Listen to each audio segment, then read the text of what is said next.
السلام علیکم۔ میری عمر ان دنوں بہت زیادہ نہیں تھی، میں یہی کوئی 15-16 سال کی تھی جب میں لوگوں کے گھروں میں کام کرنے لگی۔ ابا کی وفات کے بعد اماں ہی گھر کا خرچہ چلاتی تھی۔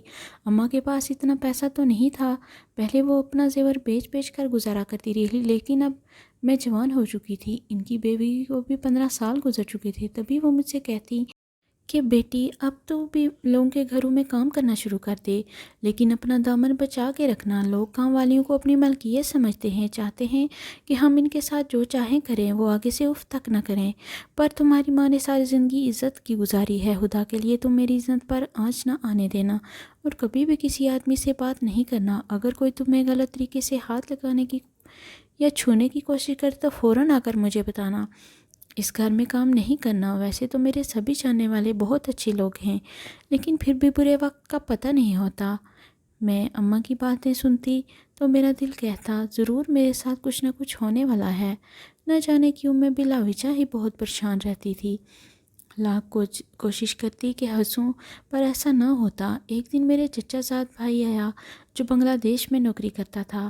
اس کا نام عمیر تھا۔ عمیر کے گاؤں آتے ہی سب لوگ اس کے پاس ہی ٹوٹ پڑے تھے۔ میں ڈھیر سارا پیسہ کما کر لایا تھا، اس لیے سب لوگ اس کے آگے پیچھے پھرتے۔ کسی کو اپنے بچے کا کام کروانا تھا تو کوئی عمیر سے مدد لینا چاہتا تھا، لیکن میں عمیر کی کزن تھی۔ میں ابھی تک اس سے ملنے نہیں گئی تھی، کیونکہ ابا کی وفات کے بعد میں لوگوں کے گھروں میں کام کرنے لگی تھی۔ مجھے اپنے رشتہ داروں سے بہت شرم آتی تھی۔ ایک دن ہمارے گھر کے دروازے پر دستک ہوئی۔ عمیر خود ہی ہمارے گھر آ گیا تھا۔ آتے ہی اس نے مجھے دیکھا تو اس کی آنکھیں پھٹ پڑی، کیونکہ تم تو اتنی بڑی ہو گئی ہو، جب میں گیا تھا تم چھوٹی سی تھی۔ میں نے کہا ہاں بھیا، بس وقت گزر گیا اور میں بڑی ہو گئی۔ بولا بتاؤ مجھے، میں تمہارا بھائی نہیں لگتا؟ مجھے اس کی یہ بات عجیب سی لگی تھی، لیکن میں چپ رہی تھی۔ مجھے عموماً ایسی باتوں کے جواب نہیں آتے تھے۔ یہ تو خیر بڑی ہی مشکل بات تھی۔ عمیر کی شخصیت کافی بدل چکی تھی، اب پہلے جیسا نہیں رہا تھا۔ اس نے داڑھی منڈا لی تھی، سر پر بھی تھوڑے سے بال تھے، اور وہ بہت عجیب سے حد و حال کا مالک ہو گیا تھا۔ میں چوتھی جماعت میں تھی جب عمیر یہاں سے بنگلہ دیش گیا تھا۔ جب وہ آیا تھا تو اس کی شخصیت مکمل طور پر بدل چکی تھی۔ میں عمیر کے سامنے نہیں جاتی تھی، لیکن ایسا ہوا کہ اس رات میں اماں سے کہنے لگا میں یہیں رکنا چاہتا ہوں۔ میں حیران تھی، عمیر کو ہمارے غریب خانے میں ایسا کیا نظر آتا ہے کہ وہ ہمارے گھر رکنا چاہتا ہے؟ اس کی وجہ تو بعد میں سمجھ آئی۔ رات ہوئی تو میں اپنے کمرے میں چلی گئی، لیکن عمیر باہر سے میں چکر کاٹ رہا تھا۔ اماں اپنے کام سے باہر گئی ہوئی تھی، گھر میں میں اور عمیر ہی تھے۔ اماں کو عمیر پر اندھا بھروسہ تھا، اس لیے وہ مجھے اس کے ساتھ اکیلا چھوڑ کر چلی گئی۔ ویسے بھی عمیر مجھ سے 15 سال بڑا تھا، لیکن عمیر نے تو اپنی اوقات دکھا دی۔ اماں کے جانے کے بعد میرے دروازے پر آیا اور بولا میں تم سے ایک بات کرنا چاہتا ہوں۔ میں نے پوچھا کیا بات ہے؟ کہنے لگا دیکھو، بہن بھائی کا رشتہ صرف سگے بہن بھائیوں میں ہوتا ہے، میرا تم سے نکاح جائز ہے۔ یہ سن کر میں حیران رہ گئی۔ تو تم کہنا کیا چاہتے ہو؟ دیکھو سلونی، تم بھی اتنی چھوٹی نہیں بچی نہیں ہو، جوان ہو، ان باتوں کو سمجھتی ہو۔ میں تم سے محبت کرتا ہوں، تم سے شادی کرنا چاہتا ہوں۔ یہ بات سن کر میرے دل میں بہت خوشی ہوئی تھی، کیونکہ عمیر کی شخصیت ہزاروں لاکھوں میں ایک تھی۔ کون لڑکی نہیں چاہے گی عمیر جیسے لڑکے کی دلہن بنے؟ لیکن عمیر کی کچھ شرطیں تھیں۔ کہنے لگا میں تم سے نکاح تو کروں گا، پر تم یہ تو جانتی ہو نا میں کس طرح کا لڑکا ہوں۔ میں نے ساری زندگی محنت کرتے ہوئے گزاری ہے، مجھے محنتی لڑکیاں پسند ہیں۔ گھر بیٹھ کر برتن دھونے والی، روٹیاں پکانے والی لڑکیوں سے میری بات چیت نہیں ہو سکتی۔ تب بھی میں جانتا ہوں تم تھوڑا خود کو بدلو۔ اگر تم چاہتی ہو میں تمہیں بھی بنگلہ دیش نوکری کے لیے لے جاؤں گا، پھر تمہاری شخصیت اچھی بن جائے گی تو ہم دونوں شادی کر لیں گے، اور شادی بھی خوب دھوم دھام سے کریں گے۔ تم بھی اپنی شادی بہت اچھے سے کر سکو گی۔ ابھی اگر ہم نے شادی کر لی تو تمہارے سارے خواب ادھورے رہ جائیں گے، نہ تم نوکری کر سکو گی اور نہ ہی تمہارا کوئی اور سلسلہ چلے گا۔ سو اچھا ہے پہلے خود کو میرے قابل بناؤ۔ عمیر کی بات سن کر میں چپ رہ گئی تھی۔ ظاہر ہے باہر سے کام کر کے پڑھ کے آنے والا لڑکا اب ایک کام کرنے والی لڑکی سے شادی کیوں کرے گا؟ صرف خوبصورتی ہی سب کچھ نہیں ہوتی ہے۔ میں چاہتا تھا میں پڑھ لکھ کر ایک اچھی شخصیت کی مالک بنوں، اس کے بعد وہ مجھ سے شادی کرے گا۔ میں نے کہا بالکل عمیر، یہ تو تمہاری مہربانی ہے کہ تم نے مجھ جیسی عام شکل و صورت والی لڑکی کو پسند کیا۔ تم بھی جانتے ہو میرے ابا کی وفات کے بعد ہمیں کسی رشتہ دار نے نہیں پوچھا، بس تب سے ہی میں لوگوں کے گھروں میں کام کر رہی ہوں۔ میرے لیے زندگی بہت مشکل ہو گئی تھی، لیکن اب تم نے محبت کی ہے تو میں اس محبت کا بھرم رکھوں گی، زندگی ساری تمہاری غلام بن کر رہوں گی، تم جو کہو گے وہی کروں گی۔ تمہارا بہت بہت شکریہ۔ میں مہر کی باتوں سے خوش بھی ہو گئی تھی، وہ آنے والی زندگی کے بارے میں فکر مند بھی ہو گئی تھی، کیونکہ مجھے یہ نہیں پتہ تھا کہ میں نے کیسے خود کو عمیر کے قابل بنانا ہے۔ عمیر کہنے لگا، کل تم اپنے گھر سے دور آنا، میں تمہیں ایک جگہ کھانا کھلانے لے جاؤں گا، وہاں جا کر تمہیں ساری بات سمجھاؤں گا۔ اگر تمہاری امی کے سامنے بات کروں گا تو وہ محسوس کریں گی، کہیں گی میری بچی کو پٹیاں پڑھا رہا ہے، اسے بنگلہ دیش لے جانا چاہتا ہے۔ میں نے کہا، نہیں، تم جیسا کہو گے میں ویسا کروں گی۔ اگلے دن میں باجی فریدہ کے گھر سے فارغ ہونے کے بعد میں نے عمیر کو فون کر دیا، اسے کہا، تم آ جاؤ، میں تمہارا انتظار کر رہی ہوں۔ عمیر تو جیسے پہلے ہی میرے لیے بیٹھا تھا، اس نے فوراً ایک گاڑی بھجوائی، میں اس میں بیٹھی اور وہ مجھے ایک ہوٹل میں لے کر چلا گیا۔ اس نے مجھ سے ڈھیروں باتیں کی، اظہار محبت کیا اور پھر کہنے لگا، میں تمہیں اپنے ساتھ بنگلہ دیش لے جانا چاہتا ہوں، تم وہاں نوکری کرو گی تو تمہاری شخصیت خود بخود بدل جائے گی۔ بنگلہ دیش بہت ترقی والا ملک ہے، اب ایسا بھی نہیں کہ وہاں جا کر تم بھی خوش نہیں رہ پاؤ گی یا وہاں ترقی نہیں ہے۔ بنگلہ دیش کے جو صحیح والے شہر ہیں وہاں پر لڑکیاں بہت اچھا کھاتی پیتی ہیں، اچھی نوکری کرتی ہیں، اس کے بعد تم دبئی چلی جانا، وہاں تم جیسی لڑکیوں کے لیے بہت کام ہے۔ میں اس وقت اس کی بات کو نہیں سمجھی تھی، میں نے کہا، ٹھیک ہے، تم مجھے لے چلو، میں تمہاری ہر صورت میں ساتھ دوں گی، محنت بھی کروں گی۔ کہنے لگا، پر ایک شرط ہے، تم اپنی ماں کو مت بتانا، تمہاری ماں کہے گی میرا ایک ہی سہارا ہے، وہ مجھ سے چھین کے لے جا رہا ہے۔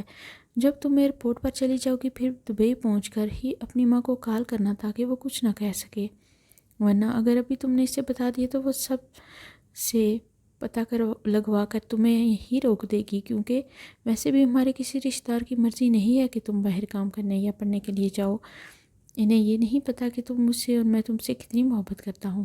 میں اس کی باتیں سن کر شرما گئی، میرے تو آنے والے دنوں کے بارے میں خواب ختم نہیں ہو رہے تھے۔ اگلے دن منہ اندھیرے میں عمیر کے ساتھ نکل آئی تھی، میں نے یہ بھی نہیں سوچا کہ میرے تو کاغذات بنے ہی نہیں، بس میں عمیر کی باتوں پر بھروسہ کر کے گھر سے نکل آئی۔ عمیر مجھے بہت دور لے آیا، یہاں لا کر اس نے مجھے گاڑی میں بٹھایا اور کہنے لگا، یہیں پر رہو، میرا انتظار کرو، اگر تمہیں کوئی یہاں سے گاڑی میں ڈال کے لے جائے تو آگے سے چوں چاں مت کرنا، ہم لوگ آگے جا کر پھر ملیں گے، ابھی تم یہیں گاڑی میں بیٹھو، تمہیں دوسری لڑکیوں کے ساتھ لے جایا جائے گا۔ میں عمیر کے کہنے پر وہیں بیٹھ گئی۔ تھوڑی دیر بعد اور بھی لڑکیاں تھیں جو میرے ساتھ تھیں اور ہم سب کو ایک بند گاڑی میں بٹھا کر بہت دور لے جایا گیا، کیونکہ گاڑی کے اندر مکمل اندھیرا تھا اور میرا تو دم بھی گھٹ رہا تھا، لیکن خیر کافی گھنٹے کی مسافت کے بعد ہم لوگ سمندر کے کنارے رکے تو مجھے لگا جیسے مجھے نئی زندگی مل گئی ہے۔ یہ کئی دنوں پر محیط سفر تھا جس نے مجھے نڈھال کر دیا تھا، ہمیں اس دوران کھانے کو بھی کچھ خاص نہیں ملا تھا۔ میں اس قدر پریشان اور زندگی سے بدحال ہو گئی تھی کہ رو رو کر اپنی ماں کو یاد کرنے لگی، لیکن میرے پاس اپنی ماں کا کوئی رابطہ نہیں تھا، نہ ہی ہمارے گھروں میں فون تھے جو کہ مجھے پتہ ہوتا میری ماں اس وقت کہاں ہے۔ یہ تو عمیر کا دیا ہوا موبائل تھا جو میں نے ایک دن پہلے استعمال کرنا سیکھا تھا، میری ماں کے پاس کچھ نہیں تھا۔ خیر اب سوائے رونے کے میرے پاس اور کچھ نہیں تھا۔ وہاں پر موجود لڑکیوں کو بھی اسی طرح لایا گیا، کوئی نوکری کی امید نہیں تھی، کوئی پڑھائی کے لیے اس قدر پریشان تھی کہ بتا نہیں سکتی۔ خیر سے میں ان لڑکیوں سے اپنی کہانی سنائی، ان کے ساتھ بھی یہی ہوا تھا، مجھے لگا جیسے عمیر مجھے یہیں چھوڑ کر چلا گیا ہے، پر میں کیا جانتی تھی کہ زندگی میں اور کیا آنے والا ہے۔ ایک آدمی آیا، اس نے سب لڑکیوں کو قد کی بنیاد پر الگ الگ کر دیا، چھوٹی لڑکیاں ایک طرف، کالی اور لمبی اور کالی لڑکیاں ایک طرف، غرض کے یہ مختلف گروپ بن گئے تھے لڑکیوں کے۔ مجھے بھی اس صورت لڑکیوں کی فہرست میں رکھا گیا تھا۔ پھر ان سب نے ہمیں الگ الگ گاڑی میں بٹھایا، ایک گاڑی ایک شہر تو دوسری گاڑی دوسرے شہر چل پڑی۔ جس گاڑی میں بیٹھی تھی اس کو ایک آدمی چلا رہا تھا، وہ ہم سب کو بہت گالی بھی دے رہا تھا، لیکن ہم لوگ چپ چاپ بیٹھی تھی، ہم اور کر بھی کیا سکتی تھی۔ ہم اب اس آدمی کے رحم و کرم پر تھے۔ وہ آدمی گاڑی چلاتا ہوا ایک ایسی جگہ پر آ گیا، یہ تنگ و تاریک تھی لیکن درمیان میں کھلا گراؤنڈ تھا جہاں پر گاڑی کو روکا گیا تھا۔ گاڑی کا دروازہ کھلا، اس آدمی نے ہم سب کو باہر نکلنے کا حکم دیا۔ میں ڈری سہمی ہوئی تھی کیونکہ یہاں میں اس شہر کے بارے میں اور نہ ہی اس ماحول کے بارے میں کچھ پتہ تھا۔ میں چپ چاپ اس آدمی کو دیکھ رہی تھی جبکہ وہ غصے سے پنکارتا ہوا ہم سب سے کہہ رہا تھا کہ اب سے تم سب نے ہماری بات ماننی ہے، اگر کوئی لڑکی چلاکی دکھانے کی کوشش کرے تو اس کے ساتھ اتنا برا ہوگا کہ وہ سوچ بھی نہیں سکتی۔ یہ بات سن کر میں بہت پریشان ہوئی تھی، میری سمجھ میں نہیں آتا تھا آخر ہمیں کیوں لایا گیا ہے۔ میں رونے لگی تو مجھے روتا دیکھ ایک آدمی کی توجہ مجھ پر گئی، اندر سے جا کر وہ ایک عورت کو لے آیا۔ عورت نے مجھے سر سے پاؤں تک دیکھا اور پھر بڑی حقارت بھرے لہجے میں بولی، اس کو تو میں اپنے پاس رکھوں گی۔ عجیب سی زبان میں باتیں کرتے اس کا اردو کا لہجہ ٹوٹا پھوٹا ہوا تھا، لیکن باتیں مجھے ساری سمجھ آ رہی تھی۔ وہ مجھے اندر لے گئی، اس نے مجھے نہلا دھلا کے صاف کپڑے پہنائے اور بولی، تم تو ایک خوبصورت سونے کی چڑیا ہو، تمہاری جگہ یہاں نہیں بلکہ کہیں اور ہے۔ اس کی بات سن کر میں خاموش ہو گئی، پھر کہنے لگی، آج رات تمہیں دلہن بنایا جائے گا، تمہاری شادی ہے، سمجھ گئی؟ میں حیران ہو کر اسے دیکھنے لگی، کہیں میری شادی عمیر سے تو نہیں ہو رہی؟ میرے دل میں ایک امید سی جاگ اٹھی تھی۔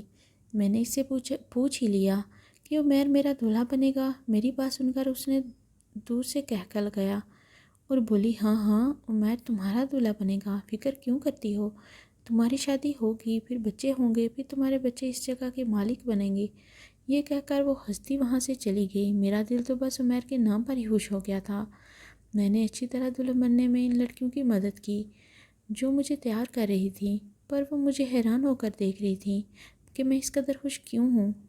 میں نے کہا، تم مجھے ایسے کیا دیکھ رہی ہو؟ میرے بچپن کی محبت عمیر سے میری شادی ہو رہی ہے، میں اس لیے خوش تھی۔ وہ لڑکی مجھے دیکھ کر افسوس کرنے لگی، شاید انہیں میرے انجام کے بارے میں پتہ تھا۔ ان کی خاموشی نے مجھے بہت کچھ سمجھا دیا تھا۔ میرا دل ہولے ہولے کانپ رہا تھا۔ خیر سے مجھے دلہن بنا کر بڑے کمرے میں بٹھا دیا گیا، مگر وہ رات میری بربادی کی تھی، کیونکہ تھوڑی دیر بعد جو آدمی اس کمرے میں داخل ہوا وہ عمیر نہیں تھا، بلکہ وہ تو ایک بڑا سیٹھ تھا جس کے سامنے مجھے پیش کیا گیا تھا۔ سیٹھ نے خوش ہو کر پیسوں کی برسات کر دی تھی۔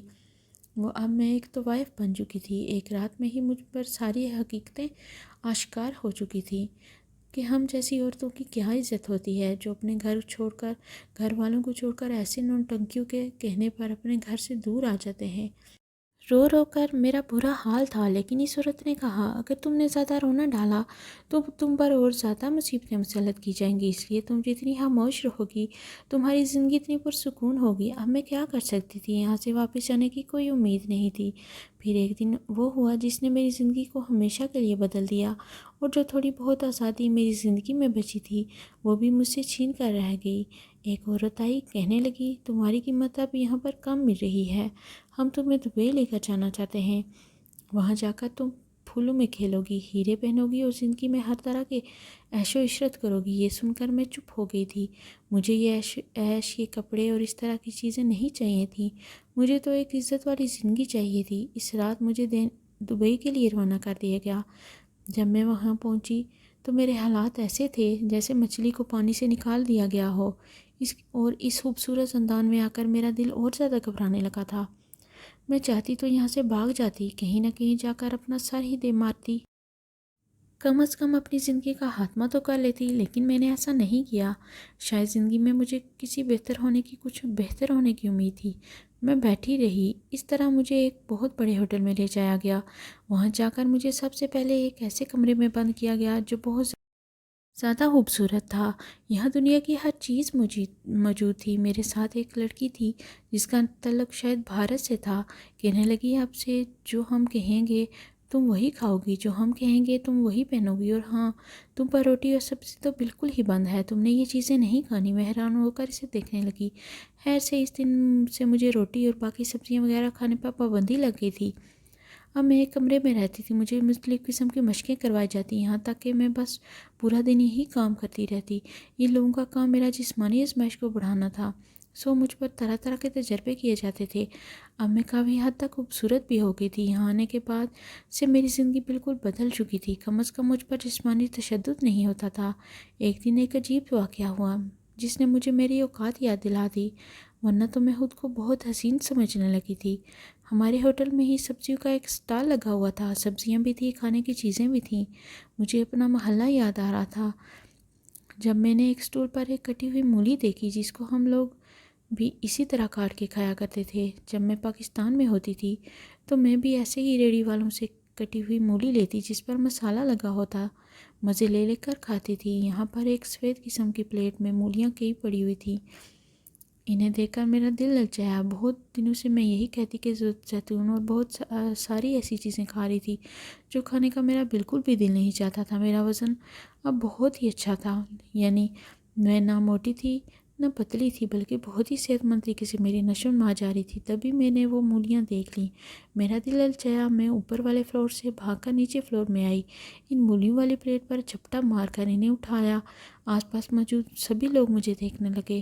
وہ مولیاں کھانے لگی۔ میرے پاس کھڑا آدمی مجھے دیکھ کر مسکرایا اور بولا، یہ ہیرا کہاں تھا؟ کس نے یہ ہاتھ چھپا کر رکھا تھا؟ اس آدمی کی مسکراہٹ دیکھ کر میں سمجھ گئی یہ مجھ کو کس نظر سے دیکھ رہا ہے۔ تبھی وہاں پر لڑکی آ گئی جس نے مجھے کھانے پینے پر پابندی لگا رکھی تھی۔ اس نے مجھ سے مولی والی پلیٹ چھینی اور بولی، میں نے تمہیں 100 بار منع کیا ہے ایسی چیزیں نہیں کھانی۔ یہ تو بنگلہ دیشی بھی نہیں کھاتی ہیں جن کے پیٹ لٹکے ہوئے ہوتے ہیں، اور تم پر ہم لاکھوں روپے خرچ کر رہے ہیں، ایک تم ہو، تمہیں اپنے پیٹ پر قابو ہی نہیں۔ آئندہ کس قسم کی سبزی یا روٹی نہیں کھاؤ گی، جو تمہیں دیا جاتا ہے وہی کھایا کرو گی، ورنہ مجھ سے برا کوئی نہیں ہوگا۔ اس لڑکی کو دیکھ کر وہ آدمی میرے بارے میں فکر مند ہو گیا۔ بولا، تم لوگوں نے اس کو یہاں قید کر کے رکھا ہے کیا؟ جی سر، یہ تو ہماری پالیسی ہے اور یہ ہوٹل کی طرف سے ہے، ہم کچھ نہیں کر سکتے۔ اور یہ آدمی دیکھ کر خاموش ہو گیا۔ شاید اس کے دل میں میرے لیے ہمدردی پیدا ہو گئی تھی، لیکن میں سمجھی اسے بھول چکی ہوگی۔ وہ 3 دن گزرے تھے کہ ہمارے ہوٹل پر وہ آدمی دوبارہ آیا۔ اس نے آ کر کہا، میں اس پاکستانی لڑکی سے ملنا چاہتا ہوں۔ وہ آدمی جب مجھ سے ملا، میری معصومیت اور خوبصورتی سے بہت متاثر ہوا۔ میری عمر صرف 18 سال تھی۔ کہنے لگا، تمہیں ان لوگوں نے یہاں قید کر کے رکھا ہے، تمہیں اس طرح کی چیزیں اس لیے کھلا رہے ہیں تاکہ تم زیادہ عرصہ تک جوان رہو، ان کے کام آ سکو، یہ تمہارا بہت بڑا سودا کریں گے۔ ابھی تم ان سے واقف نہیں ہو، تم پر لاکھوں روپے خرچ کر رہے ہیں کیونکہ تمہیں دنیا بھر کے مشہور دوائیں بنانا چاہتے ہیں، لیکن اگر تم یہی سب کرتی رہی تو تمہارے لیے زندگی بہت مشکل ہو جائے گی۔ اگر تم آزادی چاہتی ہو تو تمہیں ایک بار ہمت کرنا ہوگی۔ کل پرسوں میں دوبارہ آؤں گا، تم سے آ کر پولیس والے یہ پوچھیں کہ یہاں تمہیں کس نے قید کیا ہے تو تم ہاں میں سر ہلا دینا اور چیخ چیخ کر اپنی مظلومیت کی داستان سنانا۔ نہ صرف تم ہر روز بکتی رہو گی، ناچتی رہو گی، تمہاری کوئی زندگی اور آخرت نہیں ہوگی۔ میں تمہیں عزت کی زندگی دینا چاہتا ہوں۔ اس آدمی کی بات سن کر میں خوش ہوگی۔ میں نے دل ہی دل میں سوچ لیا، میں وہی کروں گی جس نے مجھے کہا ہے۔ 2 دن بعد پولیس کی گاڑیوں نے ہمارے ہوٹل پر چھاپہ مارا۔ ان کے ساتھ 2 آدمی بھی تھے۔ پولیس والوں کو اس لڑکی نے بتایا، ہم نے یہاں اسے ہر قسم کی سہولت دے رکھی ہے، یہ یہاں بہت خوش ہے۔ میں نے چیخ چیخ کر اس طرح اپنی مظلومیت کا رونا رویا جیسے اس آدمی نے مجھے کہا تھا۔ سب لوگ مجھے حیران ہو کر دیکھنے لگے۔ یہاں ان کی نظر میں غدار تھی، لیکن میں اپنے ساتھ وفا کر رہی تھی۔ میں یہاں سے نکلنے کے لیے سب کر رہی تھی۔ ان لوگوں نے مجھے وہاں آزادی دلوائی اور خوشی سے مجھے اپنے گھر لے گیا۔ وہ بھی ہمدرد اور نیک انسان تھا۔ میں نے سوچا اب میری زندگی پرسکون رہے گی، پر یہاں آ کر بھی ساری درد اور بہت ساری تکلیف ہے۔ میری منتظر تھی شیخ صاحب کی پہلے ہی 3 بیویاں تھیں، وہ مجھے اپنی 4تھی بیوی بنا کر لائے تھے۔ زندگی اگرچہ بہت حسین ہے، پر اس بات کا احساس مجھے اب بھی ہوتا ہے کیونکہ شیخ صاحب بھی مجھے اپنی خواہشات پوری کرنے کے لیے یہاں لائے تھے۔ انہوں نے مجھ سے محبت نہیں کی اور نہ ہی میرا خیال رکھا، اور آج بھی اپنی زندگی کے ان سنہرے دنوں کو یاد کر کے روتی ہوں جن میں نہ یہ عیش و عشرت تھی اور نہ ہی اس طرح کے کپڑے جوتے اور نہ ہی طرح طرح کے کھانے، لیکن سکون تھا اور عزت تھی۔ کاش میں اپنی اماں کے تک دوبارہ پہنچ سکوں۔ پتہ نہیں میری ماں کہاں ہوگی اور کیسی ہوگی۔ دوستو، اگر آپ کو میری ویڈیو پسند آئی ہے تو ویڈیو کو لائک کر دیں، چینل کو سبسکرائب کر دیں اور بیل کا نوٹیفیکیشن دبانا مت بھولیے گا۔ اپنا بہت سارا خیال رکھیے گا۔ ملتے ہیں نیکسٹ ویڈیو میں۔ اللہ حافظ۔